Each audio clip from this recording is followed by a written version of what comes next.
knew what they did, they do, and they do it very well. They do it very well. A lot of trying to really penetrate, put pressure on you constantly. We switched a few times. We didn't do our coverage nearly as much as we wanted to, and but again, I think you got to give Vanderbilt credit for that. But I'm not sure. I told the team the way we finished the first half was really not good. I mean, we got to stop fouling three-point shooters, and we left our feet, gave up 2 easy baskets at the rim, dug ourselves a hole there. But just proud of our guys for fighting back. Had a chance, obviously, to possibly send it into overtime, and but just give Vanderbilt credit. I thought they played hard. I thought they played with a real sense of purpose, and got a lot in the lane on us, which. Again, you give them credit because they had to carve out and fight for that space, and they got it. Too many second chance points that we gave up, but again, you got to give them credit for that. Yeah, Rick, you had Zakai with 2 fouls for about 7 minutes there in the first half. Is there any thoughts putting him back in? No, no, because I mean I thought we could stay there. I mean, if you think about it, it ended. What was the score at halftime? We were down 6, but it was a 2-point game, and we were there and. Switched for no reason, and then fouled a 3-point shooter. And if we'd have switched, we had the coverage we wanted, but we just switched for no reason and gave a terrific shooter a wide open shot, and then we fouled him. But no, we weren't going to risk that because I thought we were able to if we just hold it right there. But again, we had that defensive lapse in it, and it hurt us. And we came out again. Give them credit. I mean, we still got to. It's about us. We still got to improve, and we can get so much better, but we're going to have to do it. Rick, are you surprised that your team didn't handle that segment better without Zakai on the floor? Yeah, I did. I mean, again, we could have stayed right there with them. I mean, but again, it was just a simple defensive play that we didn't handle. I mean, there was just no reason for it, and there was never a reason to foul 3. I thought Zakai's 3-point foul was ridiculous that he would put himself in that situation. I mean, he fouled. He can't do that. I mean, you're talking about 2 seniors that, and I love them to death, but we can't foul 3-point shooters. And we've done it too much this year, and today we did it. And those 4 points are huge, and it's just we can't do that. Coaching back here, how much was communication on the defensive end an issue? I'm sorry? How much was communication an issue on the defensive end?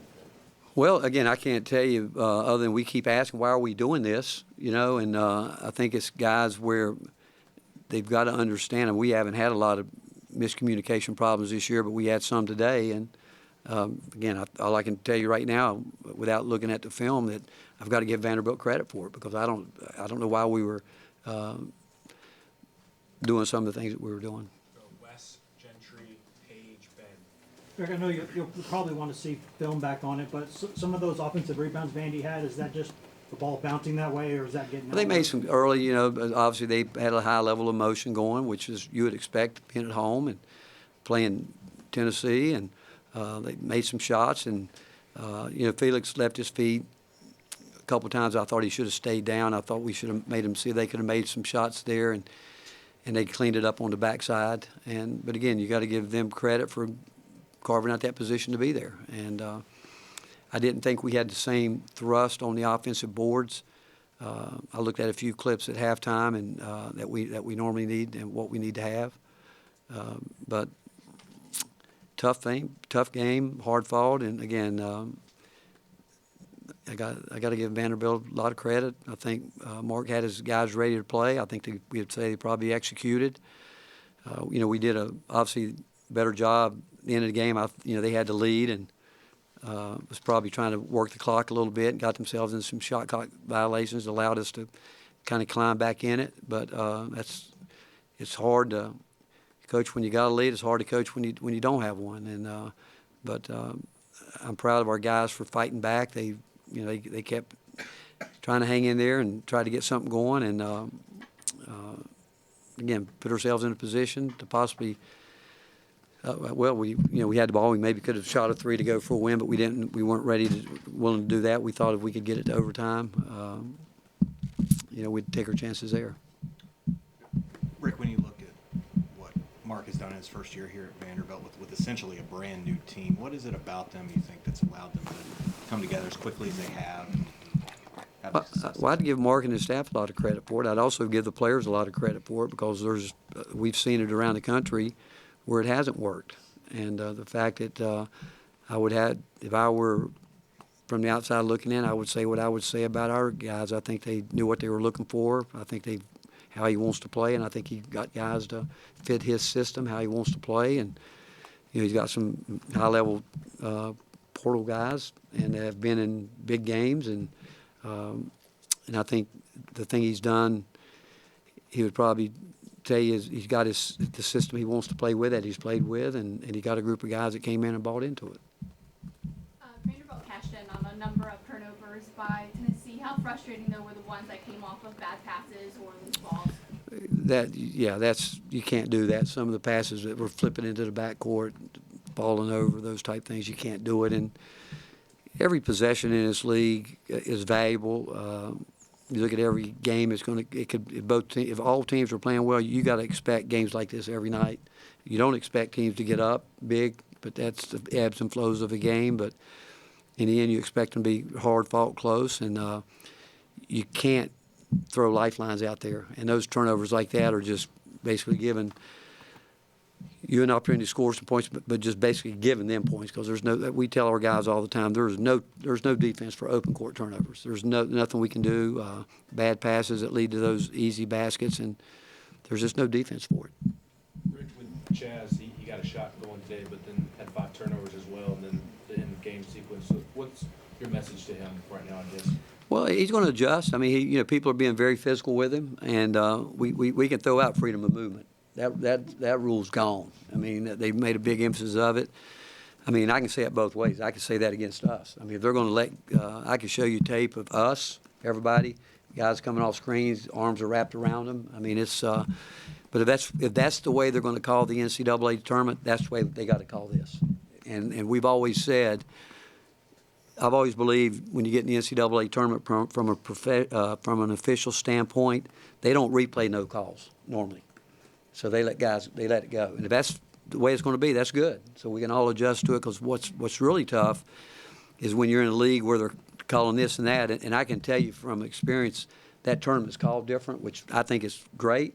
And if we're going to do this now, we all have to adjust to it. And but that rule is we can forget that rule because there's not a lot of movement out there. And I'd say the same thing about the way we try to play defense. Everyone else got their hand up, and then that's it. We'll go middle of the second row here, and then Jack. Speaking about Chaz, this is the only free throw that he missed all day. How tough is that for him, especially being a local guy? And is there any substitute for experience in a moment like that? No, I mean, this is all new for him. I mean, I go back. I mean, Chaz is such a great person. He's great. He's so unselfish. I hate it for him. Our team does because he wants to win. But imagine 4 years ago, man, he was averaging 2 points a game, then 4. Last year he had a good year. The next thing you know, he's one of the most sought-after players in the country. And he picked Tennessee for all the right reasons. And he's very humble. Maybe not selfish enough in some regards because I could say, tell him, do more, be more aggressive, do this, do that. But he's learning to play at a whole different level. I mean, it's a whole different level. I mean, the physicality that he has seen to this point, he didn't get it ever. And it's not going to change. So he's going to have to keep learning how to deal with it. And it's going to be movement, speed, getting separation. But I do think his teammates are trying hard to get him open. Everybody was wanting to down him. And we've talked to him enough about what options he's got to get to. But he's just going to have to get to him quicker. Go to Jack, and then the remaining hands I saw, Ryan, Mike, Grant, Reese, and that's it. That 12-0 run out of halftime for Vanderbilt, how crucial is that to the flow of the game? And then what needs to change for Tennessee to not let that sort of run happen? What's going to happen? I mean, they're a good team. I mean, we've had runs. I mean, we had a run like that the other night against Georgia. It's going to happen. I mean, it's basketball.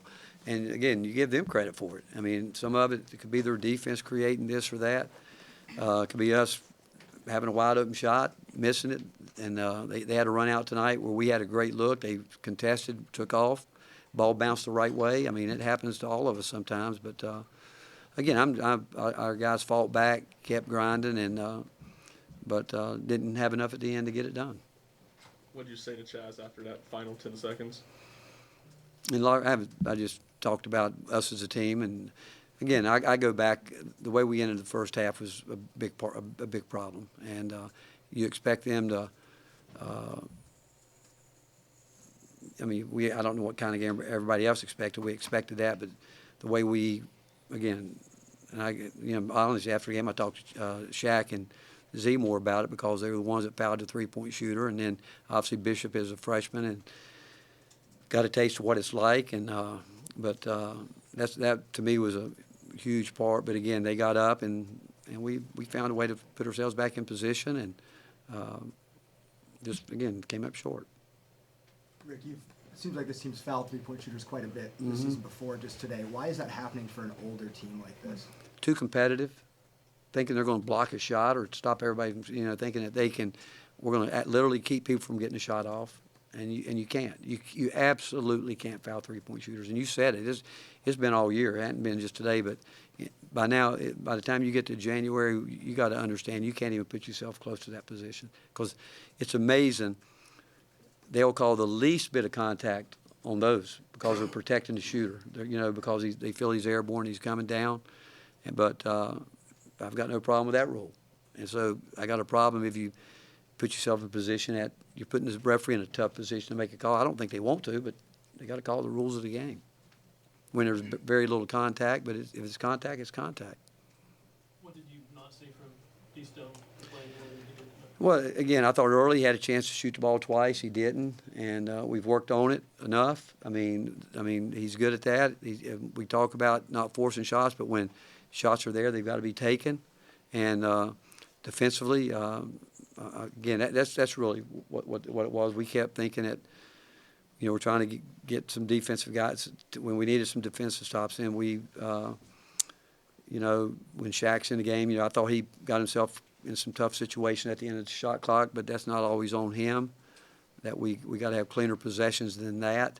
And then you get down, then we think we got to get some offense, so we try to go that way and maybe give up a little bit on the defensive end. We've got to get, and I've told our team, we can play different lineups, but there's certain things that can never give.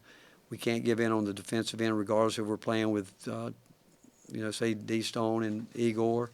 Can't give in there. Guards, regardless. We can't give in with rebounding offensively or defensively, and we had too much of that tonight. Last one from Reese. Coach, you talked about Felix jumping and trying to block shots. How does he balance making the right decision to block a shot but also not leaving the weak side? It's tough because he's so good at it. He's really has made an impact the last couple games where he's really we want him to block shots, but we talked to him about it, and it's hard.